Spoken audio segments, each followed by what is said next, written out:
Ladies and gentlemen, the oil crisis that is caused by the war between US, Israel, and Iran has now have an interesting turn or event that helped Malaysian ringgit to strengthen even further. And I think I'm going to get burned by this, and I'll explain to you why. But let's now take a look at why this thing is happening, why the ringgit is strengthening, what are the latest development in the oil crisis, and why I'm going to get burned. Let's watch on, shall we? So today's talk is about the oil crisis of 2026, why Malaysia is benefiting from it, why Singapore is potentially getting hit, and why I also kena hit. So let's watch on, shall we? So the oil shock has led to the ringgit strengthening against the Sing dollar. It hit a high of 3.06 ringgit to 1 Sing dollar. It's a 5-year high. And it's largely triggered by Middle East war, which drove up oil and LNG prices. And Malaysia is benefiting from this one is because they have a lot of oil and LNG that they export to the world. And this caused the exchange rate to move in their favor. So just to be very clear, we have the same shock between Singapore and Malaysia. We all get faced with this oil price increase. But Malaysia, it's a net exporter of energy, while Singapore is a net importer of energy. So in terms of the benefit to what we call the terms of trade, Singapore will not be a beneficiary of it, while Malaysia is a strong beneficiary of it. And of course, this will have inflation impact on Singapore. I'm sure you have some inflation impact on Malaysia as well, but they benefit more from it. As a result, their currency now has been going up, and potentially, if this oil crisis continue, it'll go up some more. So just to have a simple explanation why this is happening is when the export prices goes up, the trade surplus in this oil will go up, and this strengthens the Malaysia ringgit. So to understand why the ringgit is appreciating out of this crisis, we first have to know that Malaysia export a lot of oil and liquefied natural gas. And as they export it, there'll be more people buying, and they of course pay in probably US dollar, and then they will change the US dollar into ringgit. So this will drive up the value of the ringgit as people convert USD to ringgit. And as this money just flow in, this will in turn drive up more demand as the constraints and the lack of oil in the region goes stronger.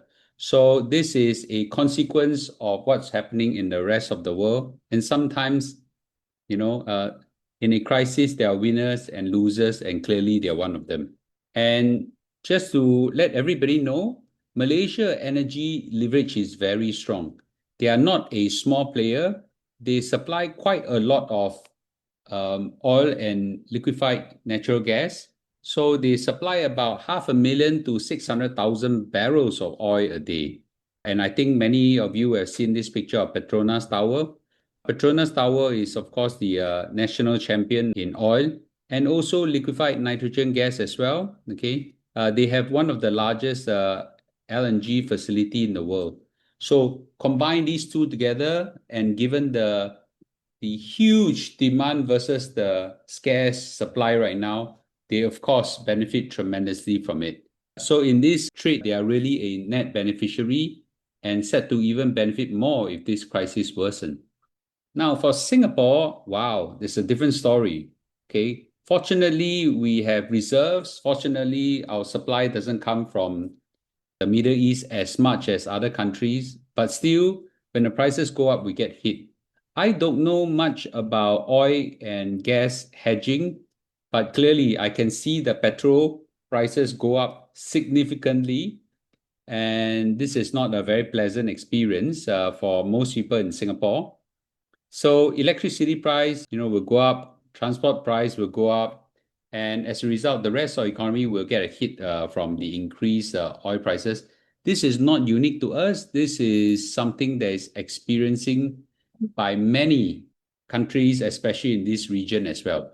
Now, usually the Monetary Authority of Singapore have a powerful weapon which is called the exchange rate policy. They try to push the Sing dollar stronger in the times of inflationary pressure. But when there's a sudden shock of this magnitude, there's a limit to what they can do. Besides, appreciating the Sing dollar does hurt our export competitiveness as well. There's also a chance that this oil shock is not long-term, but a short-term one, and I'll talk about that in a short while. And if this is a short-term shock, then maybe there's no need to overreact. We shall see. Now, by the way, Malaysia's strong performance in the ringgit is not just plainly due to oil and gas, but also they have a very strong advantage in the world global AI boom. That's largely because they have a lot of data centers and cloud infrastructures and semiconductors that they are doing for the rest of the world. And they're just simply riding on this powerful growth. Johor, I think, is one of the places where this is riding. I think Singapore is trying to ride on it as well. But of course, right, the infrastructure, the electricity, the real estate, all these are really in benefit to a lot of Malaysia economy.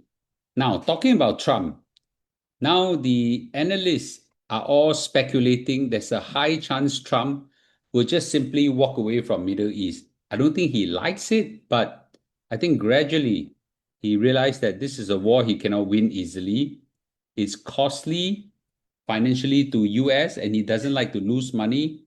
And one more thing that very few people highlight is that this war right now is too close to the midterm election. And if this causes a huge spike in inflation in US, this will cause a lot of the voters to swing to the Democrats. Don't forget, one of the main reasons why he won the election is because there was a huge inflation and the voters swing from the Democrats to the Republicans, which is him, and simply because they were unhappy with the high prices. The same thing that helped him win the presidency could now turn against him if he don't manages this well. So I think that if he walks away, yes, there's be about rumbling, there's some leftover issue. I'm not sure Iran will let it go, or at least let it go fully or partially. But I think that if he walks away, meaning he gets the whole of the US military out of the Gulf Straits and things like that, start attacking Iran, I think the crisis will chill over. It may not come to a closure easily, but I think the crisis will chill over. And then the stock market will have a very, very strong upturn, and oil prices will potentially just collapse back to where the normal supply is. In an unusual turn of event, the Gulf Straits are urging the US to finish the job. Basically, right now, they are very afraid that Donald Trump would basically just hilang and disappear. And what prompted this is a concern that now Iran, if they win the war, meaning that the US just pull out, the Iran basically won the war, and this will embolden them to control the entire oil trade and the oil route even more. And now that they have started attacking the Gulf countries, they have no qualms of attacking them again if they want.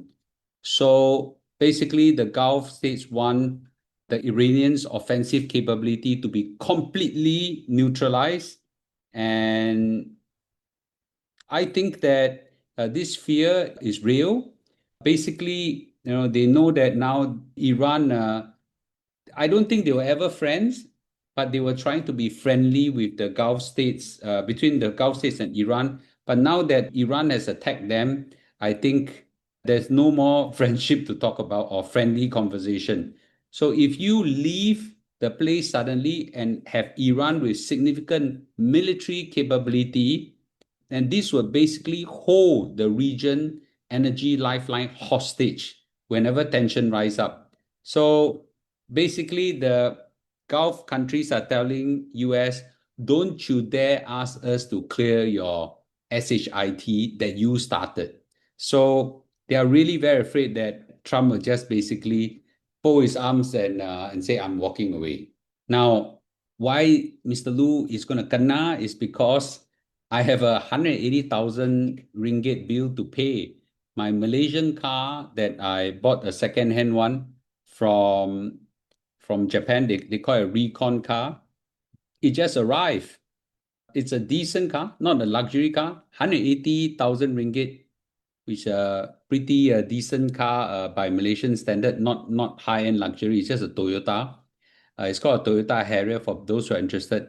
The shipment just arrived in Malaysia, and they're now going through the registration process, and I have to pay 180,000. So I don't know, 180,000 ringgit, not enough at least. So I've got to convert Sing to ringgit. Now, the ringgit just went up. So this is what I call sian, right? So there'll be winners and losers in a event like this.